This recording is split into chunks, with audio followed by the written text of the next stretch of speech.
Охренеть здесь костей. Блин, мне сейчас придется по ним пройтись. И многие из этих костей это были люди, умершие от бубонной чумы. Так-то. С чем ассоциируется Париж у большинства людей? Конечно же, Эйфелева башня, круассаны, романтика, величественная архитектура. Однако не каждый знает, что есть у этого прекрасного города и темная сторона, скрытая глубоко под землей, где похоронены миллионы людей. Знаменитые на весь мир парижские катакомбы имеют две жизни – официальную для туристов и неофициальную для таких, как я. Сегодня мы отправимся на экскурсию по закрытой части катакомб, куда вас не поведут даже за деньги. Я расскажу вам историю этого места, почему в полиции есть специальный отряд, который охотится за диггерами, почему местные отказываются водить блогеров. Посмотрим немецкий бункер времен Второй мировой. Я покажу вам уникальное место, где рисуют картины похлеще Лувра. Залезем на нетуристическое кладбище. А чтобы увидеть трон, сложенный из человеческих костей, нам придется пройти там, где решится далеко не каждый. Друзья, добро пожаловать в парижские катакомбы. В такие узкие дырочки мне еще не приходилось проникать.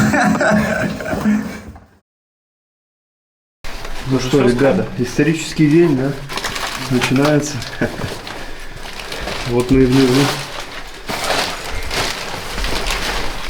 А мне сегодня предстоит судьба намокнуть, искупаться немножко в парижской водичке.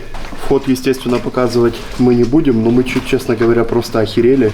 Наши местные проводники тупо в центре города открыли люк и на глазах у сотен людей просто полезли вниз. Даже кто-то подошел, спросил: вы типа в катакомбы лезете? Я не знаю, что они там ответили. Давай мне бутерброд. Погнали. С первых же минут наши проводники задали бешеный темп, и мы с большим трудом за ними поспевали. А они, включив веселую музычку, радостно бежали вперед, оказавшись в родной стихии. Это были молодая девушка и парень, которые, как мне показалось, были еще и парой. Найти проводников в закрытую часть катакомб очень сложно, потому что как только люди слышат, что мы блогеры и хотим снимать видео на YouTube, они либо вежливо, либо в довольно грубой форме отказывают. Только примерно с 10-й попытки нам удалось найти проводников, которые согласились. И то только после того, как мы сказали, что снимаем на русском и обещали замазать их лица. Почему местные так не любят блогеров, вы поймете чуть позже. Причина вполне понятная. Возможно, у кого-то уже возник вопрос, а почему бы вам не пойти самим? Ответ на этот вопрос будет там же, где и ответ про блогеров. Потерпите. Ух ты. Вот мы пришли к какой-то картине.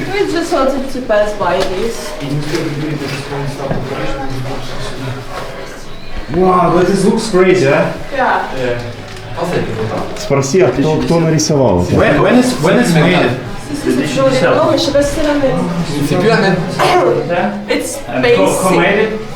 It's basically a reproduction of a real painting, and I don't know since when.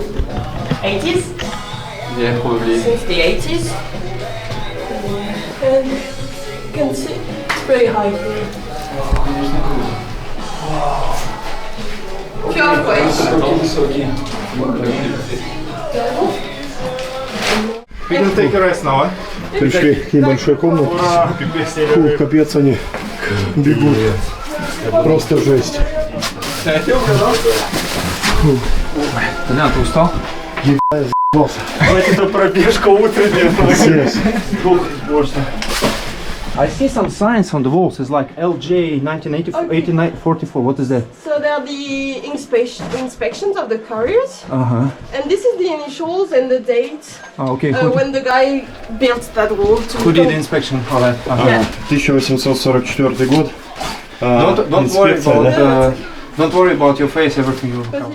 Кто такие инспекторы катакомб и зачем они были нужны? История парижских катакомб начинается аж с X века. В те времена еще не придумали бетон, и лучшим материалом для строительства был известняк, который добывали в тогдашних каменоломнях. Но как это случалось и в других городах мира того периода, власти не понимали, что добывая камень под городом, а не за городом, они сидят на бомбе замедленного действия. Так и получилось. В один момент земля под Парижем стала похожа на швейцарский сыр, и начались обвалы целых улиц и домов. Тогдашний король Людовик XVI создал специальную инспекцию по катакомбам, которая, кстати, существует и по сей день. Они начали масштабную инспекцию туннелей, вследствие чего добычу камня прекратили, а туннели начали укреплять. Надпись, которую вы видели минуту назад, сделана как раз в те времена инспекторами. И, как я понял, она указывает дату, когда этот участок катакомб укрепили. За мной стены и вот такие вот остановочки здесь вокруг. В общем, что это за остановочки? Люди здесь отдыхают, там пьют пиво, воду и так далее между походами внутри под землей. Вот. А в стенах за какими-то камнями прячут флеера. Раньше, когда не было интернета, люди использовали флеера для того, чтобы в определенных местах остановок, для того, чтобы приглашать друг друга на вечеринки. На вечеринки друг друга. Поэтому была вот такая, как бы, типа почта, катакомбная почта, вот так мы ее назовем. Вот. И вот эта катакомбная почта пользовалась очень большим успехом. И вот так вот люди приглашали друг друга на вечеринки именно в катакомбах в Париже под землей. Ребят, капец, конечно, мне с моим ростом тут очень тяжело. Я иду последний, отстаю. Приходится во многих местах просто на карачках идти с большой скоростью. Короче, Толян застрял. С ростом Толяна у нас не получается бежать быстро за ребятами. И мы ждем его. You know what? If you want to run away, you will do it really quickly. We just have to wait.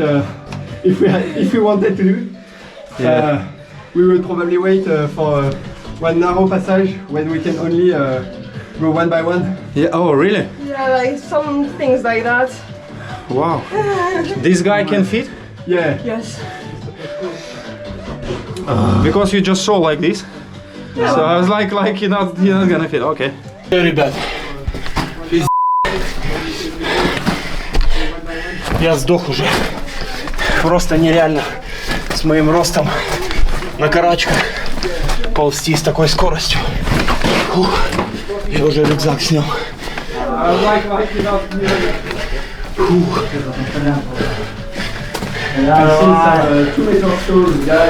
Вот здесь вода аккуратно много.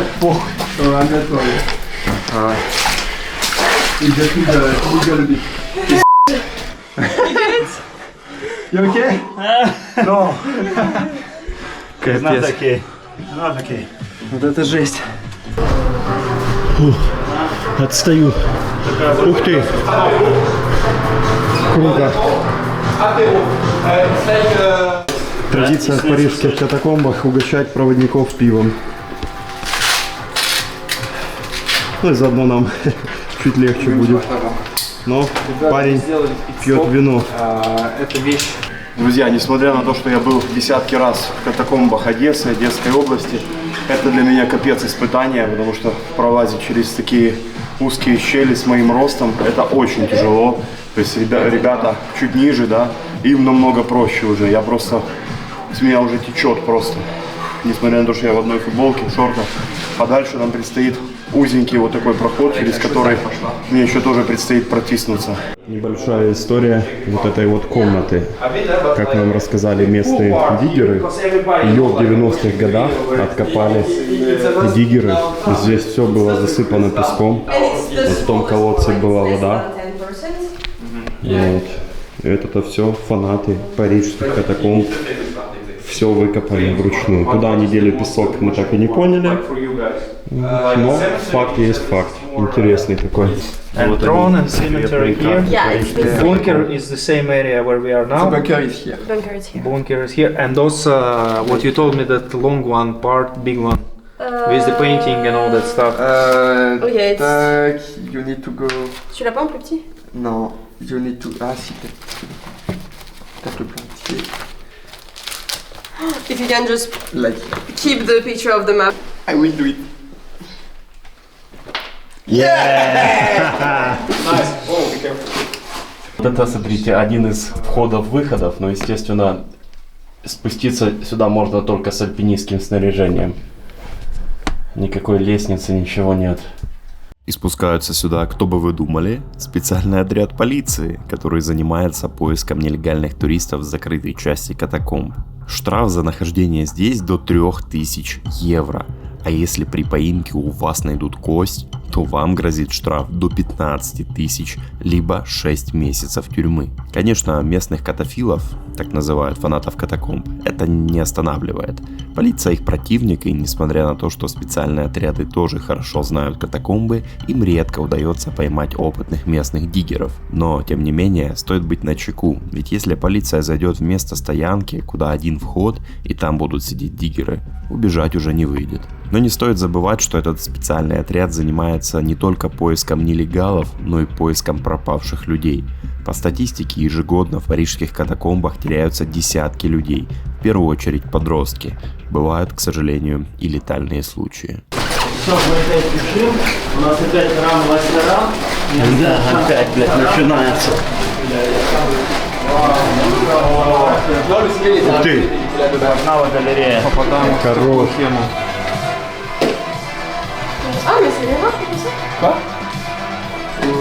Блин, реально жутко круто выглядит все. De toute façon, il est pas loin, mais c'est dans l'air. Alors on fait quoi? On fait le bunker à droite? Сейчас Bah, on нахожусь est dans l'air, в катакомбах Парижа. Вот такие галереи здесь присутствуют, ребят. О, дверь, смотри, такая. Это бункер, походу. О, а вот мы и в бункер дошли.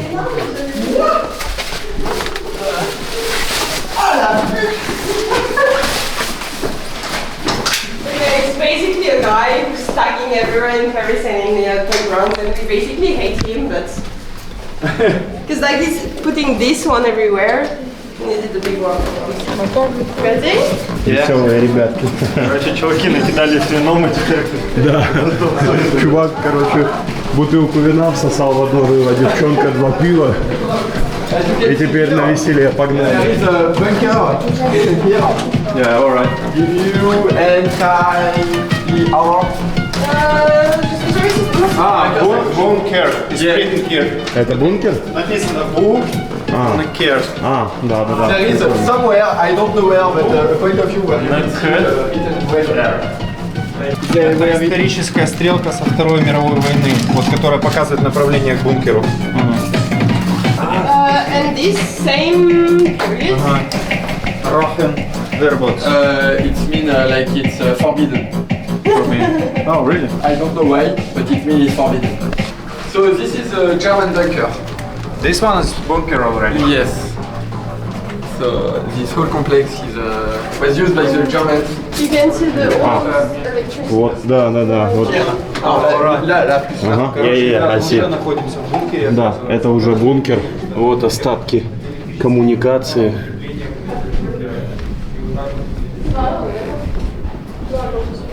Да, так и не скажешь, если бы не коммуникации, что это бункер.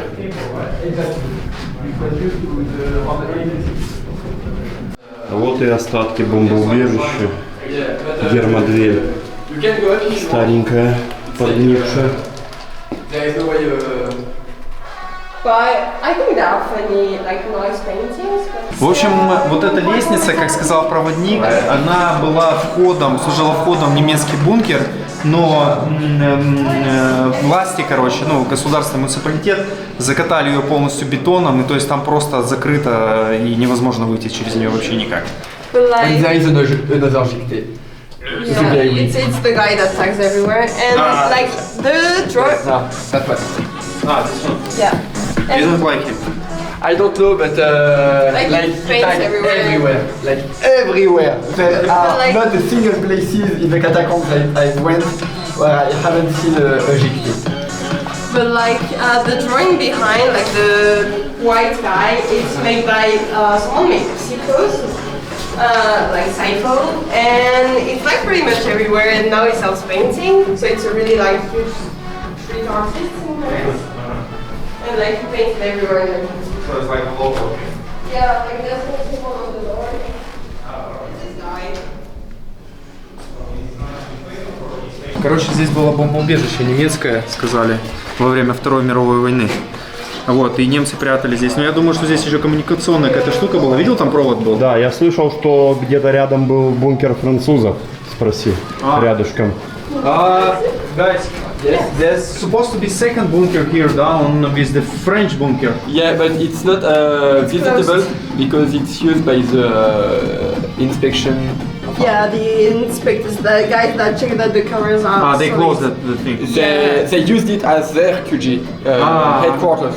Все, я понял. Okay, sorry, I understand, yeah. So we can't visit it at all. Like we will go next to here, like we will see the entrance. Sorry, your light is blinding me. We will see the entrance. You can knock on the door if you want, but And run. yeah. Play this game, Давай стучи, давай. Давай контент. Давай. Okay. We would like to knock. Do not knock twice. Okay.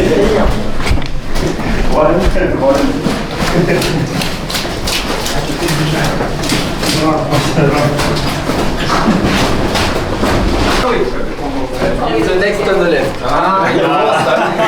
Sorry. Винишка там задает о себе знать. Начинает блукать наш проводник. Here.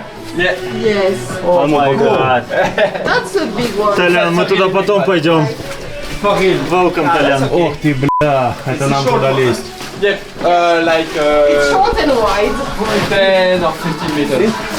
I don't think it's here. Maybe somebody left something the yellow one. Yeah, exactly. Бутылочка пива лежит.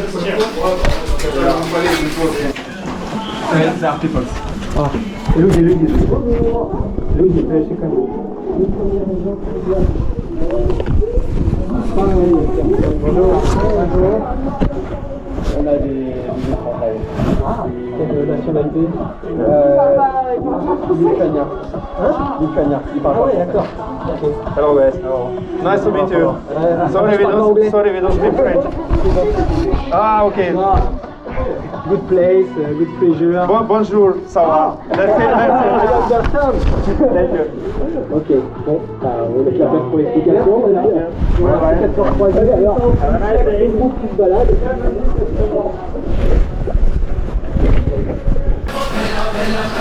So welcome to The fountain.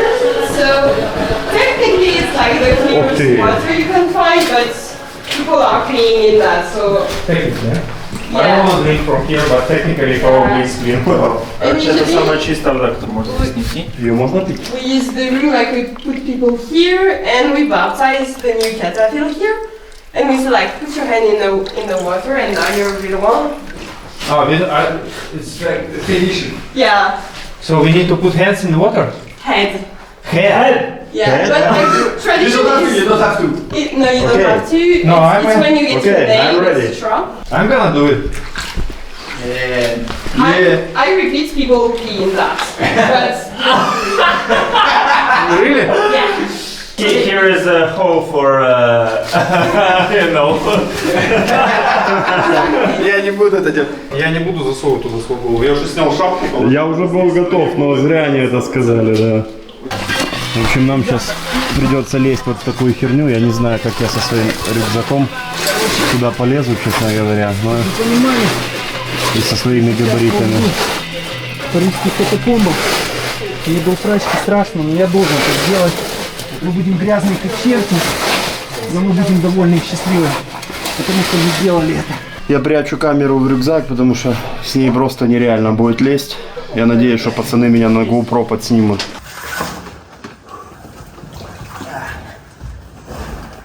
Ну давай тизер для ролика, Толян. Что ты ползешь просто так, что ли?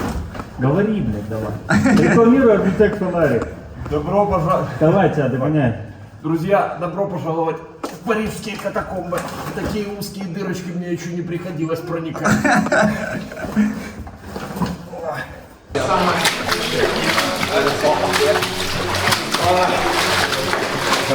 Мы в сапогах, а кто-то без сапог. Освежающий. О, Толян! Красава. Начинается самая веселуха. Сейчас покажу. Ну ничего. Ух ты, блин! Ничего, мы сталкеры, сделанные из мяса. Прорвемся. Кстати, друзья, у этого видео есть режиссерская версия на 10 минут длиннее. Ее и другие эксклюзивные видео вы можете посмотреть на моем бусте от 100 рублей, либо оформив подписку на закрытый телеграм-канал. Подробности оставлю в описании.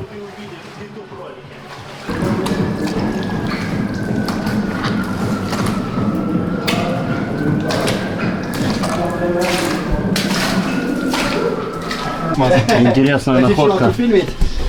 Самокат электрический. Как он здесь оказался? Пожалуйста, первый. Это загадка. В общем так, ребят, значит, план такой. Они говорят, что нам надо сейчас спрятать камеры. По крайней мере, они сказали тебе, потому что у тебя большая, здесь прямо они просят их вообще убрать. Вот так вот. Я буду снимать, если что, с тобой потом поделюсь, но они попросили тебя убрать камеру. А там типа кто-то может быть? А? Там может Там, быть. да, мы идем в большой туннель, где будет дохуя людей. Ребята, догоняй! Hey guys! You running away, huh? Okay. I told my friends, fuck you all, I'm gonna go with the guys. If you're gonna make them scared, you can turn off the lights. Oh, sorry. Пацаны, быстрее, не убежали! I told them that you run away. We actually planned to lose you here if you weren't nice. They were like, Really? yeah. Fuck. If they're not But you are nice. respectful. So Maybe we are safe. they have another turn there, so they can miss. No. Because it's on the street. Пацаны, они убежали, быстрее! It feels like insults. Толя, big one. He's scaring, like screaming, like I cannot be much more faster. Короче, получилось что-то интересное. А вот еще одна находка, Олег, смотри. Oh, there's another one. Yeah, that's crazy. Why the people bring it here? It's like make fucked up for the company, huh? Yeah, just to annoy the companies. And to take off the batteries. Yeah. That is crazy. Don't know anyone who's... Ребята решили продолжить дальше наше путешествие по катакомбам. В чем весь фишка? В том, что мы сейчас идем в главную артерию, и очень опасно, если нас встретят кто-то с камерами, и тогда будет полный писец. Обычно их тут бьют, разбивают, воруют, тебя кидают посреди катакомб.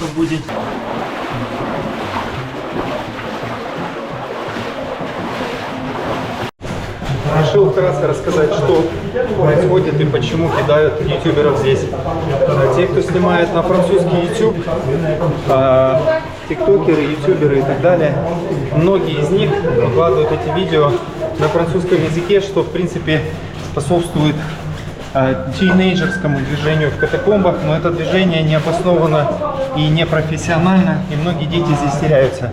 Поэтому многие катафилы, как их называют, не любят, чтобы дети попадали в катакомбы и терялись, потому что это очень опасно, это 300 километров, как я уже говорил ранее. Ютуберы распространяют эту информацию для своей наживы, для того, чтобы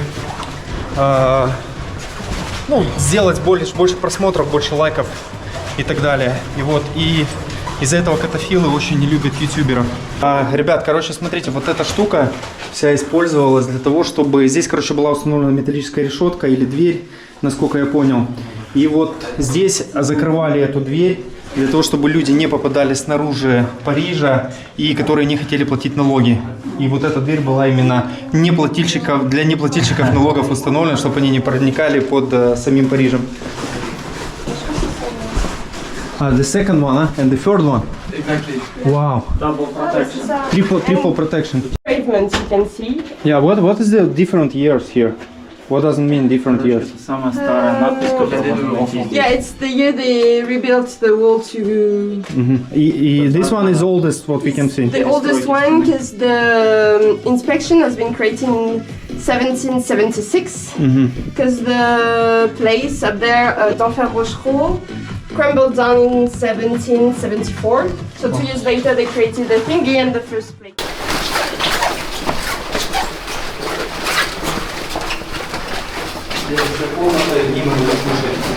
Вот наш следующий привал.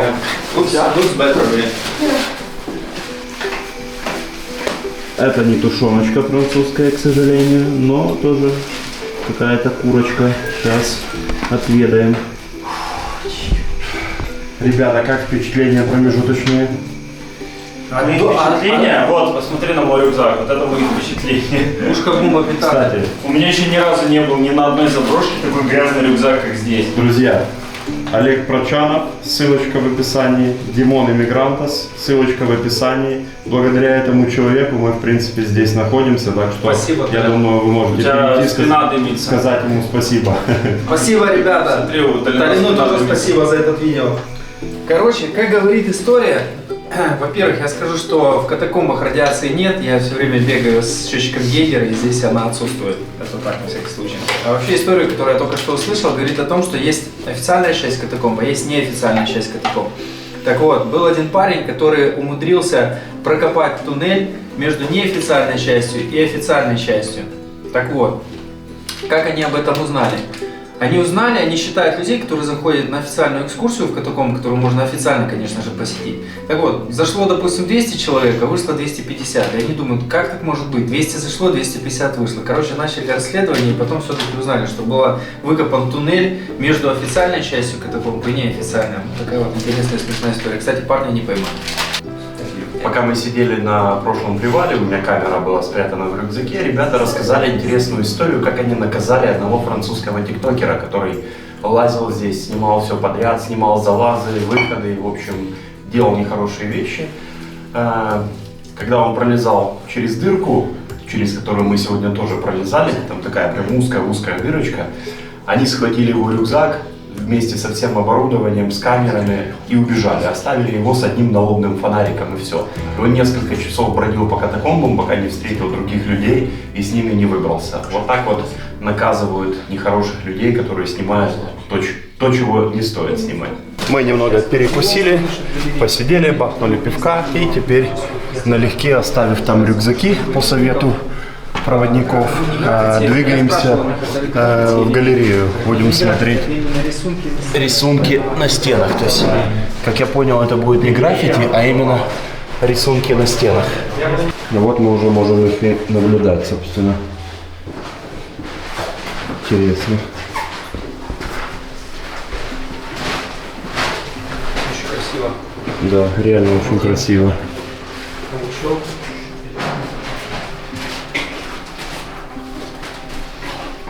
Ровно 96 именно. И опять же надпись 28 1877 года.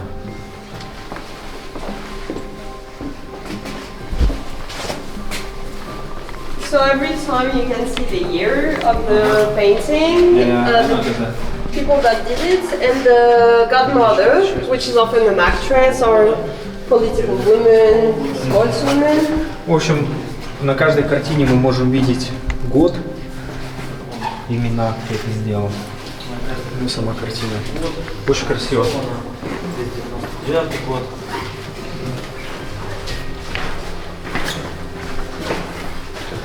I think they repainted some 2 weeks ago. 2002 год. Like a fresh one. Like, no, the old one, but they refreshed the painting. And there used to be only women as godmothers.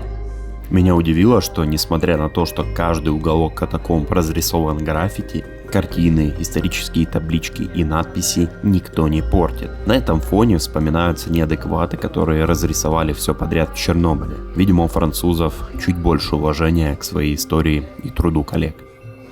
Ссылка какая первая, она говорит, что это было в начале галереи, мы посмотрим на нее сюда. Пройдем снова назад, 1877 год. О! Стула. Это как типа у него фонарь в руке, в скале сделали фонарь. Смотри, какой прикольный. And here, I think it's the most famous one. Вау! Ух ты! Вот это да! Щетка вообще. Это офигительно просто выглядит. Просто бомба. Смотрите, прям красками. Прям на стене. Класс. Очень красиво.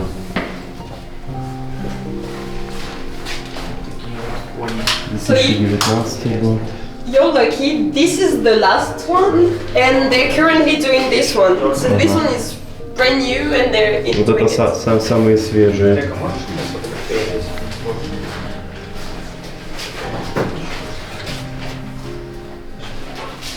Вот, самые последние, самые свежие картины.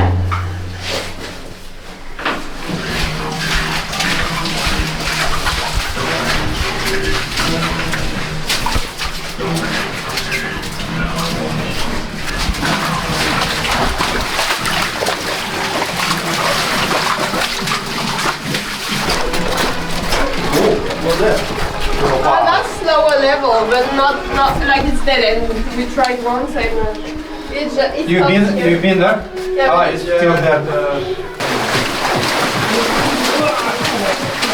Еще один. Подняли кости.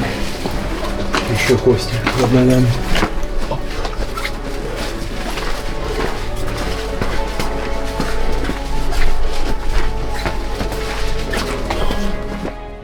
Тот, кто сложил этот трон из человеческих костей, по-видимому, хотел сделать нечто подобное официальной части, где все кости и черепа красиво сложены и образуют различные фигуры. Только вот искусство это или кощунство каждый для себя решит сам.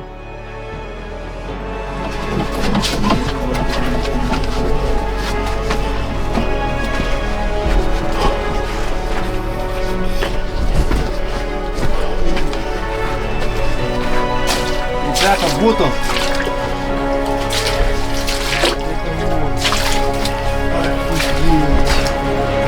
Охренеть. Жуть. Смотри, вообще, да? Просто охренеть. Такого я еще в своей жизни не видел. Мы добрались. Слушай, они изначально говорили, да, что, возможно, мы его не найдем, не хотели нам его показывать. А мы все-таки дошли, прикинь. Представь, блин, вообще просто жесть. Но, видимо, они поняли, что мы нормальные, адекватные сталкеры. Да, они так и сказали. Мы хотели вас кинуть посреди, короче, катакомб, но потом поняли, что вы нормальные ребята. И они говорили, есть трон, который разрушен. Обычно они туда все ходят, а нас привели вот именно сюда. Это просто невероятно. Подобное можно увидеть, наверное, только в парижских катакомбах. И только нелегально.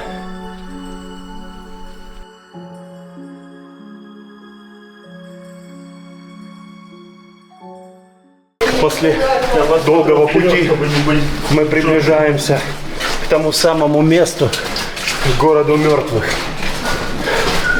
Давно хотел увидеть это своими глазами.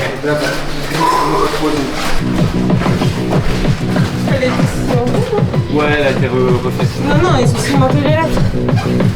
This one say cemeteries. Ага, cemetery, кладбище. Кладбище. Ребята, кладбище.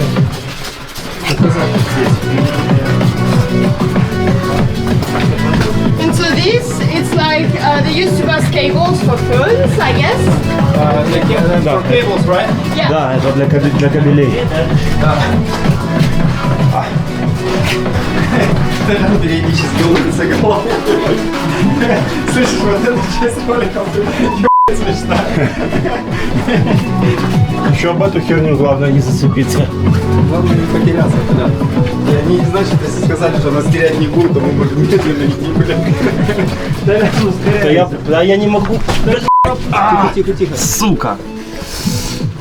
Guys, Я уже рукой one moment. зацепился за эту херню один раз. Чуть не порезал себе руку.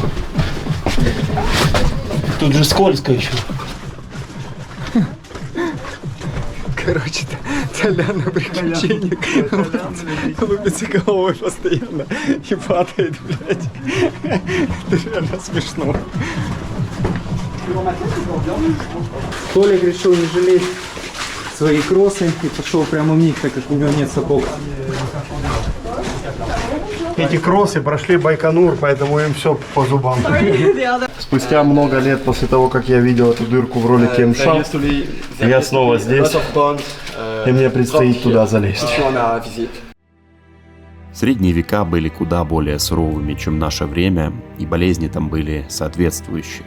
Смертность и так была очень высокой, так еще и началась эпидемия чумы. Страшная болезнь, по сравнению с которой коронавирус – это ничто. Напомню, что в то время церковь имела невероятный авторитет, и по ее правилам хоронить людей можно было только на прилегающих к церквям кладбищах. Но трупов было настолько много, что их приходилось просто складывать на кучу и засыпать землей, вследствие чего образовались курганы высотой до 6 метров. Очень скоро место на кладбище закончилось, и это привело к ужасающим последствиям. В один момент стена кладбища рухнула, и вся эта гниющая масса хлынула на улицу, проникла в подвалы жилых домов.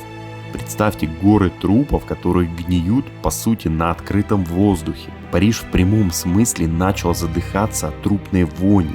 Портились продукты, скисало молоко, увядали растения, а люди в прямом смысле умирали от вони.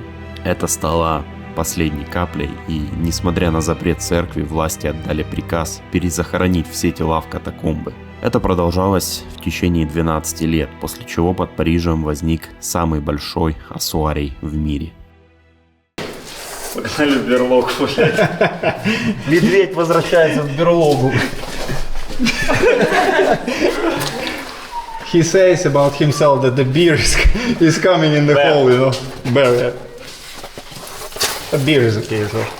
Давай камеру. Камеру ему дай. Камеру ему дай. Я думал, она моя уже, блядь. Бежим, Тамина оставляемся. Смотрите, уже кости первые попадаются под ногами.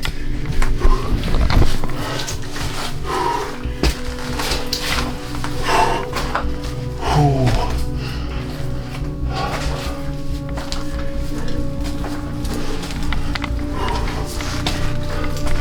Охренеть, здесь костей. Просто жесть.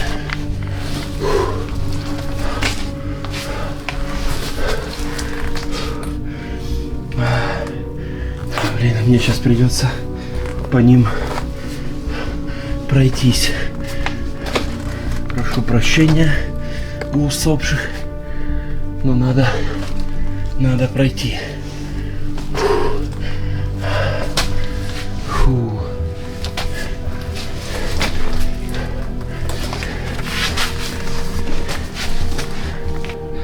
И многие из этих костей это были люди, умершие от бубонной чумы. Так-то. Фу.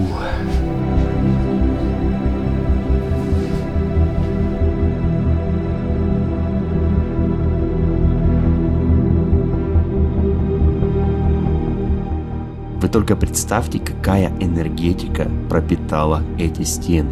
Ведь здесь захоронено около 6 миллионов человек, большая часть из которых выставлена на всеобщее обозрение в официальной части катакомб, длина которых всего 1,7 километра, в то время как общая протяженность катакомб около 300 километров. Вот только в отличие от официальной части, которую посещает 500 тысяч туристов в год, в закрытой части до костей никому нет дела. И они просто валяются на полу, что мы сегодня и увидели.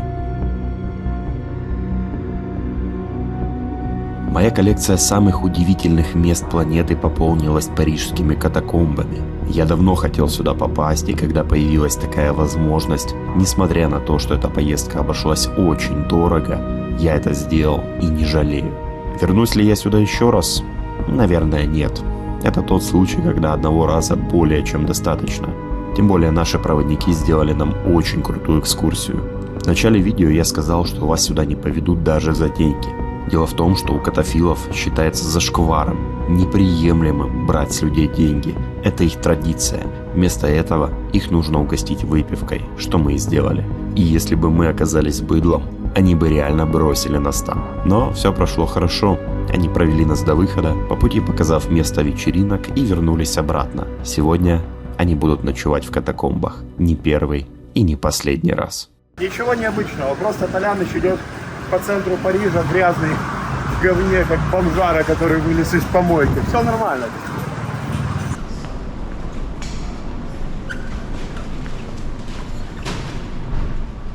Ну что, парни, как вам? Круто. Олег? Я подавился.